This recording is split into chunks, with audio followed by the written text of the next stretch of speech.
తీసుకుంది. నిజానికి 6 గ్యారంటీల అమలుకు రేవంత్ సర్కార్ చాలా వేగంగా ముందుకు వెళ్తోంది. ప్రభుత్వం ఏర్పడిన వెంటనే 6 గ్యారంటీల అమలుకు ప్రజాపాలనలో దరఖాస్తులు స్వీకరించింది రేవంత్ సర్కారు. అర్హులను గుర్తించడానికి ఇంటింటి సర్వేను కూడా చేపట్టబోతున్నారు. అయితే 6 గ్యారంటీల అమలుకు కానీ లేదంటే ప్రభుత్వ పథకం ఏదైనా వర్తించాలి అంటే ఎవరికైనా ప్రభుత్వ పథకం లభించాలి అంటే రేషన్ కార్డు తప్పనిసరి. ప్రభుత్వ పథకం ఏది లభించాలన్నా రేషన్ కార్డుతోనే ముడిపడి ఉంది. ఈ నేపథ్యంలో రేషన్ కార్డు లేని వాళ్ళంతా తమకు సంక్షేమ పథకం అందదేమోనని వాళ్ళంతా ఆందోళనకు గురయ్యారు. అయితే రేవంత్ సర్కార్ కొత్త రేషన్ కార్డుల కోసం దరఖాస్తులను కూడా ఆహ్వానించింది. సుమారు ఇంచుమించు 10 సంవత్సరాల నుంచి కూడా తెలంగాణలో కొత్త రేషన్ కార్డులు ఇవ్వలేదు. అలాగే కుటుంబ సభ్యులలో కొత్త వారి పేర్లను కూడా నమోదు చేయాల్సిన అవసరం ఉంది. ఈ నేపథ్యంలో రేషన్ కార్డుల జారీ కూడా రేవంత్ సర్కార్ వేగంగా చర్యలు చేపడుతుంది, వేగంగా కసరత్తు చేస్తూ ఉంది. ఎందుకంటే ప్రతి పథకానికి కూడా రేషన్ కార్డుతోనే ముడిపడి ఉన్న నేపథ్యంలో మన ప్రజాపాలన దరఖాస్తు స్వీకరణ కేంద్రాల్లో పెద్ద ఎత్తున 6 గ్యారంటీలకు సంబంధించిన దరఖాస్తులతో పాటు రేషన్ కార్డుల కోసం కూడా పెద్ద ఎత్తున దరఖాస్తులు చేసుకున్నారు. అయితే రేషన్ కార్డుల కోసం ఒక సెపరేట్ ఫామ్ ఏది కూడా లేదు. ఈ నేపథ్యంలో కొంతమంది జిరాక్స్ సెంటర్లు ఇచ్చినటువంటి ఫామ్లో కానీ లేదంటే అధికారులు చెప్పినట్టుగా తెల్ల కాగితం పైన కొత్త రేషన్ కార్డుల కోసం దరఖాస్తులు చేసుకున్నారు. పెద్ద ఎత్తున దరఖాస్తులు వచ్చాయి. సో ఇప్పుడు కొత్త రేషన్ కార్డులు మంజూరు చేయడానికి కూడా పూర్తి స్థాయిలో వారి వివరాలను పరిశీలించిన తర్వాతే కొత్త రేషన్ కార్డులు ఇవ్వాలి అని రేవంత్ సర్కార్ భావిస్తోంది. ఎందుకంటే రేషన్ కార్డులకు సంక్షేమ పథకాలకు లింక్ ఉంది కాబట్టి పెద్ద ఎత్తున అనర్హులు కూడా సంక్షేమ పథకాలకు అప్లై చేసుకున్నారు అని అధికారులు గుర్తించారు. ఈ నేపథ్యంలో అర్హులను గుర్తించడానికి రేషన్ కార్డు ఖచ్చితంగా చేశారు. సో చాలామందికి అర్హులైన చాలామందికి పేదలకు రేషన్ కార్డులు లేని నేపథ్యంలో కొత్త రేషన్ కార్డుల జారీ ప్రక్రియను వేగవంతం చేయాలి అని రేవంత్ సర్కార్ భావించింది. ఇందుకోసం వచ్చే కేబినెట్ సమావేశంలో చర్చించబోతున్నారు. కొత్త రేషన్ కార్డులకు ఏ విధంగా దరఖాస్తులను స్వీకరించాలని ఇప్పటికే చెప్పారు. కొత్త రేషన్ కార్డులకు మీ సేవా కేంద్రాల దగ్గరకు వెళ్ళి కొత్త రేషన్ కార్డుల కోసం అప్లై చేసుకోవాలి, దరఖాస్తు చేసుకోవాలి అని. అయితే మీ సేవా కేంద్రాల దగ్గర దరఖాస్తు చేసుకోవాలా లేదంటే ప్రజాపాలన కోసం రూపొందించిన యాప్లో దరఖాస్తు చేసుకోవాలా, దీనికి ఫామ్ ఏ విధంగా ఉండాలి అనే వివరాలపై ఇప్పుడు రేవంత్ సర్కార్ వచ్చే కేబినెట్ సమావేశంలో చర్చించబోతున్నారు. కొత్త రేషన్ కార్డుల అంశంపై రాష్ట్ర ప్రభుత్వం పూర్తి స్థాయిలో దృష్టి సారించిన నేపథ్యంలో వచ్చే కేబినెట్ సమావేశంలో ఈ అంశంపై చర్చించబోతున్నారు. ఈ మేరకు కేబినెట్ ఎజెండాలో ఈ అంశాన్ని కూడా చేర్చారు. వచ్చే కేబినెట్ సమావేశంలో ఎజెండాలో రేషన్ కార్డుల అంశాన్ని కూడా చేర్చారు. ప్రభుత్వ పథకాలకు రేషన్ కార్డుని ప్రామాణికంగా చూస్తున్నారు. లక్షల కుటుంబాలు కొత్త రేషన్ కార్డుల కోసం ఎదురు చూస్తున్నాయి. సుమారు 10 సంవత్సరాల నుంచి రేషన్ కార్డులు లేని సందర్భంలో ప్రభుత్వ పథకం ఏది అందాలన్నా రేషన్ కార్డే ప్రామాణికం నేపథ్యంలో కొత్త రేషన్ కార్డుల కోసం లక్షల కుటుంబాలు ఎదురు చూస్తున్నాయి. లక్షల మంది మొన్న కొత్త రేషన్ కార్డుల కోసం అప్లై చేసుకున్నారు. అదేవిధంగా ఇప్పటికే ఉన్నవాళ్ళు తమ పిల్లలు కుటుంబ సభ్యుల పేర్లను కూడా చేర్చడానికి ఎదురు చూస్తున్నారు. కొత్త రేషన్ కార్డుకు మీ సేవ ద్వారా దరఖాస్తులు తీసుకోవడంతో పాటు ఇప్పటికే ఉన్న కార్డులో కుటుంబ సభ్యులను చేర్చే విషయంపైన మంత్రివర్గ సమావేశంలో చర్చించి ఒక నిర్ణయం తీసుకోబోతున్నారు. సో ఇప్పటికే చెప్పారు, మొన్న ఎవరైతే తెల్ల కాగితం పైన అప్లై చేసుకున్నారో ప్రజాపాలన కేంద్రాలు అప్లై చేసుకున్నారో వాళ్ళంతా రేషన్ కార్డుల కోసం మరోసారి అప్లై చేసుకోవాలి. ఎందుకంటే ఏ వివరాలను ఆధారంగా చేసుకొని కొత్త రేషన్ కార్డులను మంజూరు చేయాలి అనే విషయాలపై ప్రభుత్వం కసరత్తు చేస్తుంది. ఎందుకంటే రేషన్ కార్డు లేని ప్రతి ఒక్కరూ కూడా తెల్ల రేషన్ కార్డుల కోసం రేషన్ కార్డు కోసం అప్లై చేసుకున్నారు. సో అర్హులైన వారికి రేషన్ కార్డులు ఇవ్వాలి.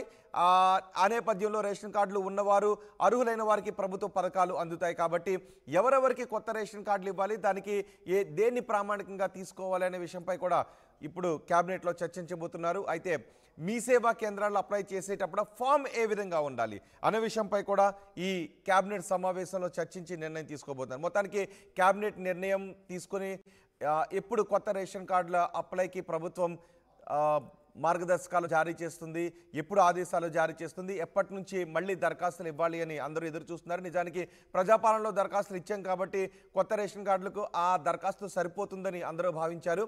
అయితే అది 6 గ్యారంటీల అమలుకు సంబంధించి మాత్రమే ప్రజాపాలన కేంద్రాల్లో తీసుకున్న దరఖాస్తులను పరిశీలిస్తారు. కొత్త రేషన్ కార్డుల కోసం ప్రజాపాలన కేంద్రాలు ఇచ్చిన దరఖాస్తులను పరిశీలించే అవకాశం లేదు. ఖచ్చితంగా మరోసారి మీ సేవా కేంద్రాలు అప్లై చేసుకోవాలి.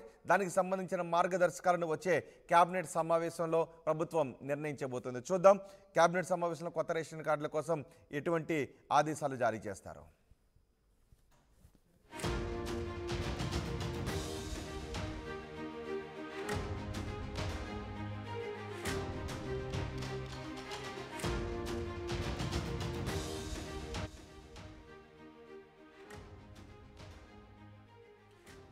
కొత్త రేషన్ కార్డులకు సంబంధించిన బ్రేకింగ్ న్యూస్ చూస్తున్నాం. కొత్త రేషన్ కార్డులపై రేవంత్ సర్కార్ ఫోకస్ పెట్టింది. వచ్చే క్యాబినెట్లోనే చర్చించాలి అని నిర్ణయం తీసుకుంది. నిజానికి 6 గ్యారంటీల అమలుకు రేవంత్ సర్కార్ చాలా వేగంగా ముందుకు వెళ్తోంది. ప్రభుత్వం ఏర్పడిన వెంటనే 6 గ్యారంటీల అమలుకు ప్రజాపాలనలో దరఖాస్తులు స్వీకరించింది రేవంత్ సర్కారు. అర్హులను గుర్తించడానికి ఇంటింటి సర్వేను కూడా చేపట్టబోతున్నారు. అయితే 6 గ్యారంటీల అమలుకు కానీ లేదంటే ప్రభుత్వ పథకం ఏదైనా వర్తించాలి అంటే, ఎవరికైనా ప్రభుత్వ పథకం లభించాలి అంటే రేషన్ కార్డు తప్పనిసరి. ప్రభుత్వ పథకం ఏది లభించాలన్నా రేషన్ కార్డుతోనే ముడిపడి ఉంది. ఈ నేపథ్యంలో రేషన్ కార్డు లేని వాళ్ళంతా తమకు సంక్షేమ పథకం అందదేమోనని వాళ్ళంతా ఆందోళనకు గురయ్యారు. అయితే రేవంత్ సర్కార్ కొత్త రేషన్ కార్డుల కోసం దరఖాస్తులను కూడా ఆహ్వానించింది. సుమారు ఇంచుమించు 10 సంవత్సరాల నుంచి కూడా తెలంగాణలో కొత్త రేషన్ కార్డులు ఇవ్వలేదు. అలాగే కుటుంబ సభ్యులలో కొత్త వారి పేర్లను కూడా నమోదు చేయాల్సిన అవసరం ఉంది. ఈ నేపథ్యంలో రేషన్ కార్డుల జారీ కూడా రేవంత్ సర్కార్ వేగంగా చర్యలు చేపడుతుంది, వేగంగా కసరత్తు చేస్తూ ఉంది. ఎందుకంటే ప్రతి పథకానికి కూడా రేషన్ కార్డుతోనే ముడిపడి ఉన్న నేపథ్యంలో మన ప్రజాపాలన దరఖాస్తు స్వీకరణ కేంద్రాల్లో పెద్ద ఎత్తున 6 గ్యారంటీలకు సంబంధించిన దరఖాస్తులతో పాటు రేషన్ కార్డుల కోసం కూడా పెద్ద ఎత్తున దరఖాస్తులు చేసుకున్నారు.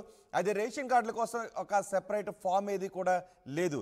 ఈ నేపథ్యంలో కొంతమంది జిరాక్స్ సెంటర్లు ఇచ్చినటువంటి ఫామ్లో కానీ లేదంటే అధికారులు చెప్పినట్టుగా తెల్ల కాగితం పైన కొత్త రేషన్ కార్డుల కోసం దరఖాస్తులు చేసుకున్నారు. పెద్ద ఎత్తున దరఖాస్తులు వచ్చాయి. సో ఇప్పుడు కొత్త రేషన్ కార్డులు మంజూరు చేయడానికి కూడా పూర్తి స్థాయిలో వారి వివరాలను పరిశీలించిన తర్వాతే కొత్త రేషన్ కార్డులు ఇవ్వాలి అని రేవంత్ సర్కార్ భావిస్తోంది. ఎందుకంటే రేషన్ కార్డులకు సంక్షేమ పథకాలకు లింక్ ఉంది కాబట్టి పెద్ద ఎత్తున అనర్హులు కూడా సంక్షేమ పథకాలకు అప్లై చేసుకున్నారు అని అధికారులు గుర్తించారు. ఈ నేపథ్యంలో అర్హులను గుర్తించడానికి రేషన్ కార్డు ఖచ్చితంగా చేశారు. సో చాలామందికి అర్హులైన చాలామందికి పేదలకు రేషన్ కార్డులు లేని నేపథ్యంలో కొత్త రేషన్ కార్డుల జారీ ప్రక్రియను వేగవంతం చేయాలి అని రేవంత్ సర్కార్ భావించింది. ఇందుకోసం వచ్చే కేబినెట్ సమావేశంలో చర్చించబోతున్నారు. కొత్త రేషన్ కార్డులకు ఏ విధంగా దరఖాస్తులను స్వీకరించాలని ఇప్పటికే చెప్పారు. కొత్త రేషన్ కార్డులకు మీ సేవా కేంద్రాల దగ్గరకు వెళ్ళి కొత్త రేషన్ కార్డుల కోసం అప్లై చేసుకోవాలి, దరఖాస్తు చేసుకోవాలి అని. అయితే మీ సేవా కేంద్రాల దగ్గర దరఖాస్తు చేసుకోవాలా లేదంటే ప్రజాపాలన కోసం రూపొందించిన యాప్లో దరఖాస్తు చేసుకోవాలా, దీనికి ఫామ్ ఏ విధంగా ఉండాలి అనే వివరాలపై ఇప్పుడు రేవంత్ సర్కార్ వచ్చే కేబినెట్ సమావేశంలో చర్చించబోతున్నారు. కొత్త రేషన్ కార్డుల అంశంపై రాష్ట్ర ప్రభుత్వం పూర్తి స్థాయిలో దృష్టి సారించిన నేపథ్యంలో వచ్చే కేబినెట్ సమావేశంలో ఈ అంశంపై చర్చించబోతున్నారు. ఈ మేరకు కేబినెట్ ఎజెండాలో ఈ అంశాన్ని కూడా చేర్చారు. వచ్చే కేబినెట్ సమావేశంలో ఎజెండాలో రేషన్ కార్డుల అంశాన్ని కూడా చేర్చారు. ప్రభుత్వ పథకాలకు రేషన్ కార్డుని ప్రామాణికంగా చూస్తున్నారు. లక్షల కుటుంబాలు కొత్త రేషన్ కార్డుల కోసం ఎదురు చూస్తున్నాయి. సుమారు 10 సంవత్సరాల నుంచి రేషన్ కార్డులు లేని